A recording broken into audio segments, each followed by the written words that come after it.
आज हम आपको एक नया कॉन्सेप्ट बताने जा रहे हैं। हमारा कॉन्सेप्ट है यूक्लिड विभाजन प्रमेय का।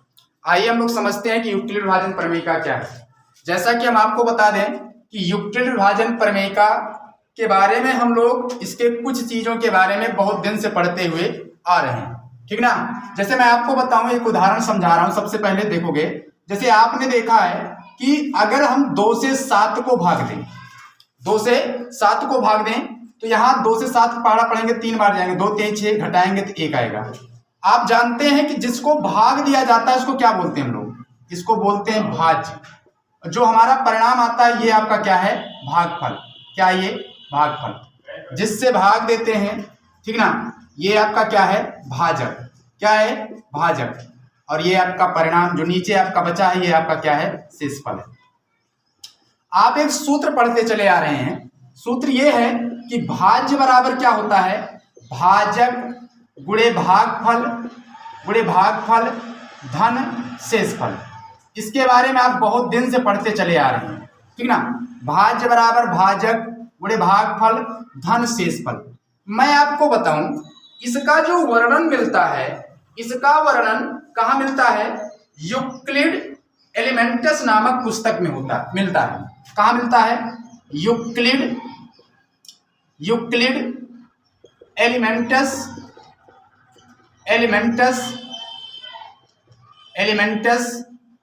नामक पुस्तक में सबसे पहले इसका वर्णन मिलता है। मेरी बात को समझोगे? ये जो भाज्य बराबर भाजक गुणे भागफल धन शेषफल है, इस किताब में इसके बारे में चर्चा की गई। और जो हमारी यूक्लिड विभाजन प्रमेयिका भी है वो इसी के ऊपर डिपेंड है। जो यूक्लिड विभाजन प्रमेयिका है वो इसी के ऊपर डिपेंड है, यानी भाज्य बराबर भाजक गुणे भागफल धन शेषफल पर डिपेंड है, ठीक है। हम समझेंगे कि यूक्लिड विभाजन प्रमेयिका होती क्या है, अर्थात यूक्लिड विभाजन प्रमेयिका की परिभाषा क्या होती है, इसको ज्ञात कैसे करते हैं।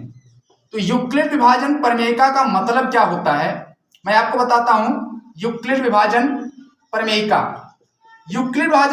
का अर्थ होता है कि किसी धनात्मक पूर्णांक का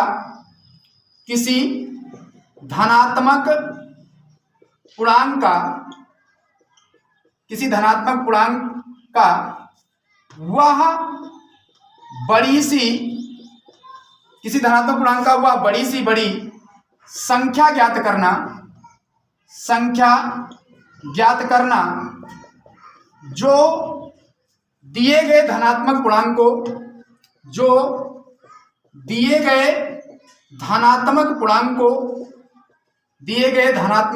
को पूर्णतया विभाजित कर दें। दिए गए धनात्मक पूर्णांक को पूर्णतया विभाजित कर दें। मेरी बात को समझने का प्रयास करना। यूक्लिड विभाजन प्रमेयिका की परिभाषा होती है कि किसी धनात्मक पूर्णांक को वह बड़ी सी बड़ी संख्या ज्ञात कीजिए जो दिए गए धनात्मक पूर्णांक को पूर्णतया क्या कर दे? विभाजित कर दे।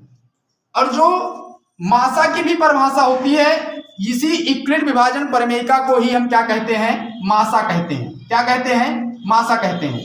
मासा का भी मतलब होता है कि दिए गए धनात्मक पूर्णांक को वह बड़ी सी बड़ी संख्या ज्ञात कीजिए जो दिए गए धनात्मक पूर्णांक को क्या कर दे? पूर्णतया विभाजित कर दे।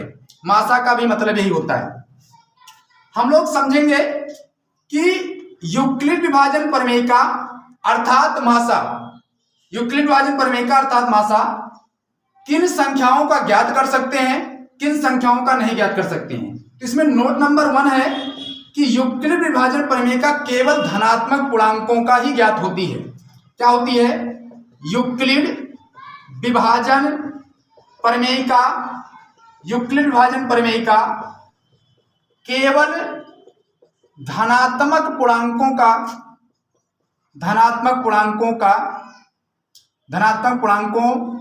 का ही ज्ञात कर सकते हैं, ठीक है। कभी भी ऋणात्मक पूर्णांक का ऋणात्मक पूर्णांक का युक्लिड विभाजन प्रमेय का नहीं ज्ञात कर सकते हैं, अर्थात मासा कभी भी ऋणात्मक पूर्णांक का नहीं निकलता है, सदैव धनात्मक पूर्णांक का ही मासा ज्ञात करते हैं। और मैं आपको बताऊं इसमें नोट नंबर 2 है। नोट नंबर 2 क्या है कि जो भाजक है अर्थात हमें जिससे भाग देना है वो कभी भी हमारा 0 नहीं होना चाहिए। ठीक है, ठीक है, अर्थात दो संख्याओं में से एक संख्या आपका 0 नहीं होना चाहिए जिससे हमें क्या करना है, भाग देना है। यानी कि हमारा जो भाजक है, भाजक कभी भी शून्य नहीं होना चाहिए, कभी भी शून्य नहीं होना चाहिए, कभी भी शून्य नहीं होना चाहिए। यहां तक बात आपके समझ में आई होगी। हम आपको फिर से बता देते हैं, हमारी बात को समझो कि युक्लिड विभाजन प्रमेय का क्या है। युक्लिड विभाजन प्रमेय का दो धनात्मक पूर्णांकों में वह बड़ी सी बड़ी संख्या ज्ञात कीजिए जो दिए गए धनात्मक पूर्णांकों को क्या कर दे, पूर्णतया विभाजित कर दे। जैसे हम आपको बताएं कि हमारे पास क्या है 5 और 15, तो इसका मतलब यह है कि हमसे यह ज्ञात करने के लिए कहा जा रहा है कि वह बड़ी सी बड़ी संख्या ज्ञात कीजिए कि जो 5 को भी और 15 को भी क्या कर दे, पूर्णतया विभाजित कर दे। अभी मैं आपको आगे बताऊंगा कि कैसे इसको ज्ञात किया जा सकता है, कैसे ज्ञात करते हैं।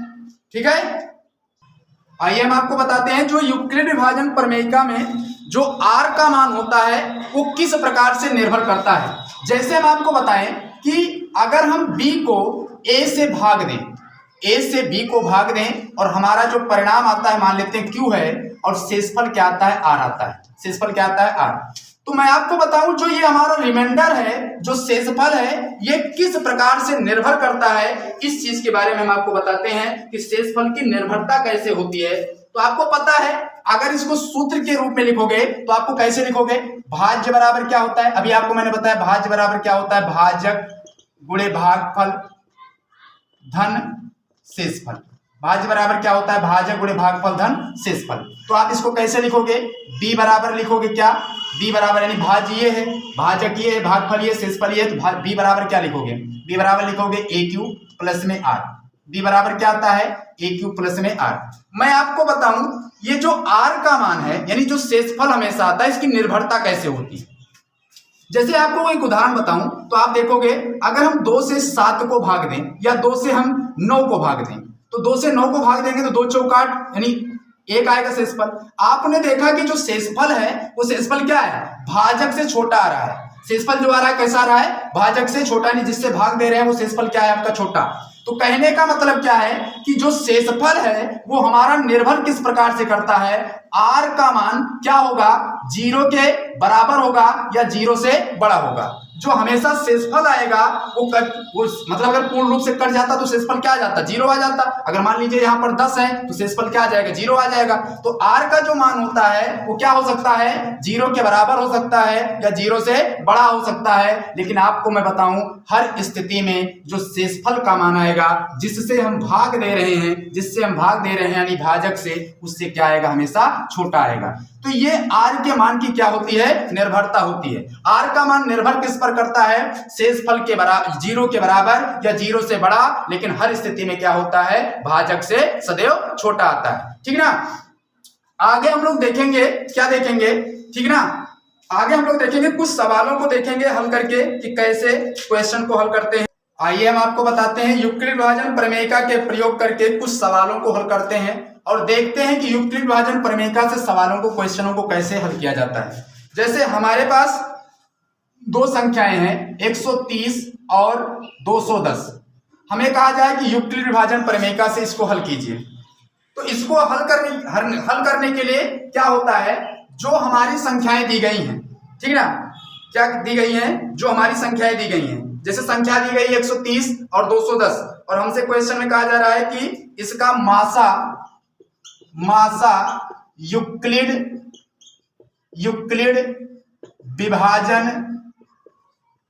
विभाजन प्रमेयिका से ज्ञात कीजिए। इसका मासा युक्लिड विभाजन प्रमेयिका से ज्ञात कीजिए।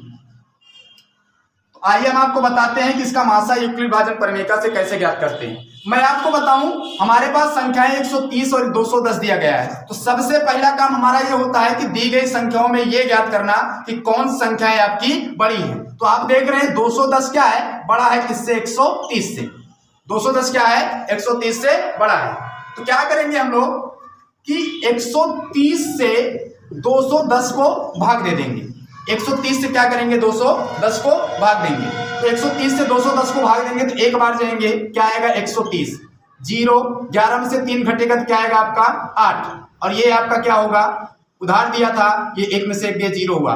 यहां पर देखो आपका शेषफल 0 नहीं हुआ। मैं आपको बता रहा हूं, मेरी बात को समझने का प्रयास करो। यूक्लिड विभाजन एल्गोरिथ्म के प्रयोग से मासा कैसे ज्ञात करते हैं, जब तक हमारा शेषफल 0 नहीं होगा। अगर जहां पर शेषफल 0 हो जाएगा तो जो भाजक ने, जिस भाजक से हमारा शेषफल 0 हुआ है वही क्या कहलाएगा, मासा कहलाएगा। लेकिन अगर हमारा शेषफल 0 के बराबर नहीं हुआ तो हम लोग क्या करेंगे, इसी शेषफल से पुनः भाजक को क्या कर देंगे, भाग दे देंगे। अर्थात 80 से भाग किसको देंगे, 130 को। तो 80 का पहाड़ा 130 बढ़ेंगे तो फिर यहां पर एक ही बार जाएंगे, घटाएंगे तो क्या आएगा 0, और 13 में से 8 घटेगा तो क्या आएगा 50। आप यहां पर देख रहे हैं r का मान अभी भी 0 के बराबर नहीं हुआ। जब r का मान 0 के बराबर नहीं हुआ तो मैंने आपको भी बताया कि जब तक शेषफल हमारा 0 नहीं हो जाएगा तब तक हमारी यही प्रक्रिया चलती रहेगी कि शेषफल से हम क्या करेंगे, भाजक को भाग देते रहेंगे। यहाँ 50 से भाग किसको दे देंगे हम लोग, 80 को। तो 80 को भाग देंगे तो कितनी बार जाएंगे, 50 से कम 50, और फिर हमारा घट जाएगा। तो आप समझ रहे हैं कि क्या आएगा 30 घटाने के बाद। और यहां पर फिर क्या हुआ, r का मान 0 नहीं हुआ। जब r का मान 0 नहीं हुआ तो फिर क्या करेंगे, 30 से 50 को भाग देंगे। तो 30 से 50 को भाग देंगे तो कितनी बार जाएंगे, एक बार जाएंगे। और क्या आने वाला है यहाँ पर 0, 5 में से 3 घटेगा तो क्या आ जाएगा 2। और यहाँ पर देखो r का मान फिर भी 0 नहीं हुआ। और मैंने आपको बताया कि जब तक r का मान 0 नहीं हो जाएगा तब तक यह प्रक्रिया हमारी चलती रहेगी। और अब फिर किससे भाग देंगे, 20 से भाग किसको देंगे, 30 को। और जब 20 से भाग 30 को देंगे तो एक बार जाएंगे, घटाएंगे तो क्या आएगा 10। और आप देख रहे हैं कि अब की बार फिर भी r का मान 0 नहीं हुआ। जब r का मान 0 नहीं हुआ तो क्या करेंगे, पुनः शेषफल से 10 से किसको भाग दे देंगे, 20 को। 10 से 20 को भाग देंगे तो 10 दूनी 20 हो जाएगा, और पूर्ण रूप से क्या हो गया, कट गया। आपने क्या देखा कि अब की बार हमारा r का मान 0 हो गया।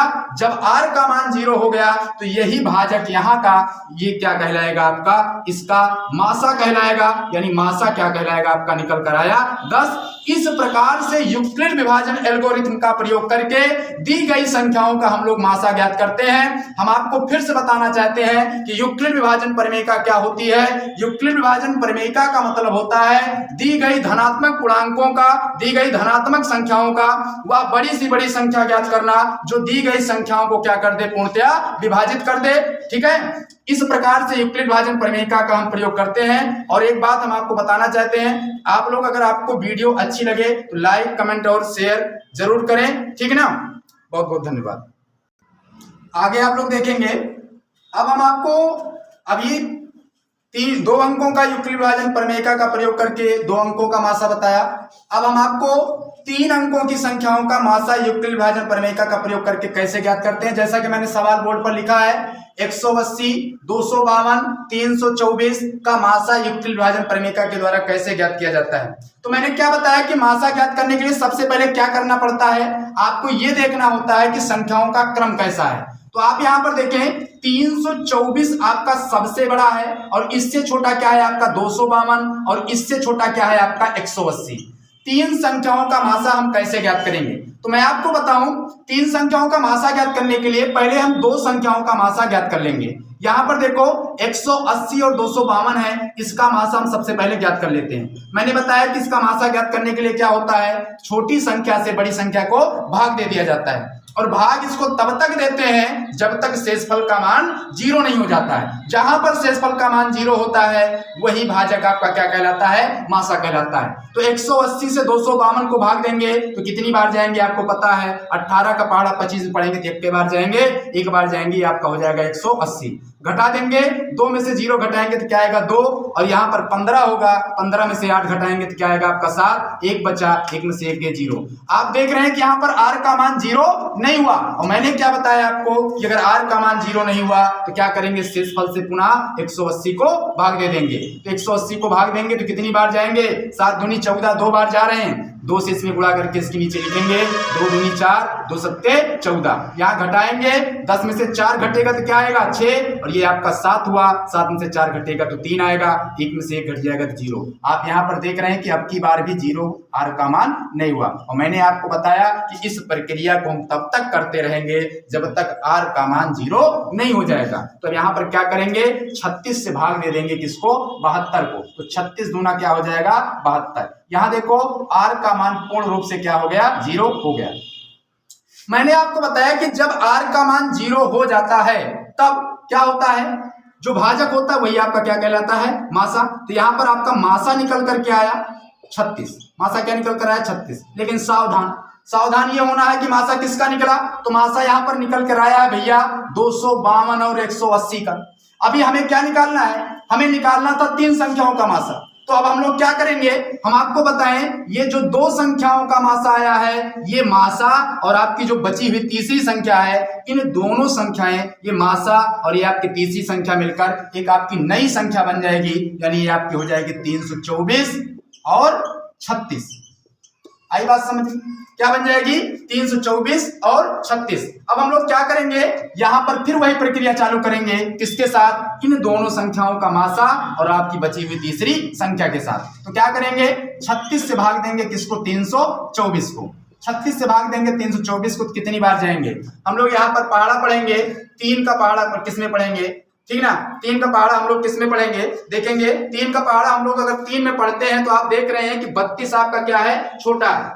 अगर हम लोग 3 का पहाड़ा पढ़ रहे हैं तो 32 क्या है आपका छोटा है, ठीक ना। तो अगर आपका 32 छोटा है तो क्या करेंगे, ठीक ना। यहां देखोगे 36 का पहाड़ा पढ़ते, 36 का पहाड़ा तो हम लोग को याद नहीं है, ठीक ना। 36 का पहाड़ा हम लोग को याद नहीं है, इसके लिए हम लोग क्या करेंगे, आप लोग देखो यहाँ पर आपको पता है कि अगर 36 का पहाड़ा हम लोग पढ़े 324 में तो 36 नवैया क्या होता है आपका 324। यहाँ देखो 36 गुणे 9 कर लो, 9 चंग 54 के 4 हासिल क्या आता है 5, और 9 3 27, 27 5 32। तो यहाँ पर क्या आया 324, पूर्ण रूप से क्या हो जा रहा है कट जा रहा है। ये आपका मिला 324, और आप इसको घटाएंगे तो क्या मिल जाएगा, 4 में से 4 के 0, 2 में से 2 के 0, 3 में से 3 के 0। और आप देख रहे हैं यहाँ पर कि एक ही बार में क्या हो गया, शेषफल r का मान क्या हो गया 0 हो गया। तो मैंने आपको बार बार बताया कि जहां पर r का मान 0 होगा वही आपका क्या कहलाएगा, मासा कहलाएगा। यानी यहाँ पर मासा क्या निकला आपका 36। तो यहाँ पर समझना यह है कि ये जो मासा निकला किसका मासा निकला, ये मासा निकला 324 का, 252 का, 180 का। और मैंने आपको परिभाषा क्या बताया कि दी गई धनात्मक संख्याओं का वह बड़ी सी बड़ी संख्या ज्ञात कीजिए जो दी गई संख्याओं को पूर्णतया विभाजित कर दे। आप देखें अगर आप 36 से 324 को भाग देंगे तो कितनी बार जाओगे 9, पूर्ण रूप से क्या हो जाएगा कट जाएगा। अगर आप 36 से 180 को भाग दोगे तो पूर्ण रूप से क्या होगा, 36 पंचे 180 होता है, पूर्ण रूप से क्या हो जाएगा कट जाएगा। इसी प्रकार से आप 36 से 252 को भाग देंगे तो भाग देकर आप देखें कितनी बार जाओगे, 36 से भाग दोगे 252 को तो कितनी बार जाओगे, 3 अच्छे 24 ज्यादा हो जाएगा, यानी टोटल जाएगा ये बेटा 7 6 42, 2 हासिल 4, 7 3 21 4 25, 7 बार में क्या हो जाएगा कट जाएगा, 252 आ जाएगा। तो कहने का अर्थ क्या है, आप यहां पर देख रहे हैं कि 324, 252, 180, ठीक है, कि वह बड़ी सी बड़ी संख्या 36 है, जो 36 से तीनों संख्याएं क्या हो रही है पूर्णतया विभाजित हो जा रही है। अब इससे बड़ी संख्या कोई भी नहीं है कि 324 को भी काट दे, 252 को भी काट दे, 180 को भी काट दे। तो कहने का मतलब यही है, यूक्लिड विभाजन प्रमेयिका का मतलब होता है दी गई संख्याओं को वह बड़ी सी बड़ी संख्या ज्ञात कीजिए जो दी गई संख्याओं को पूर्णतया विभाजित कर दे। आप लोगों से एक बात कहेंगे कि जो लोग वीडियो को देख रहे हैं वो कमेंट जरूर करें कि वीडियो आपको अच्छी लग रही है या नहीं लग रही है, ठीक ना।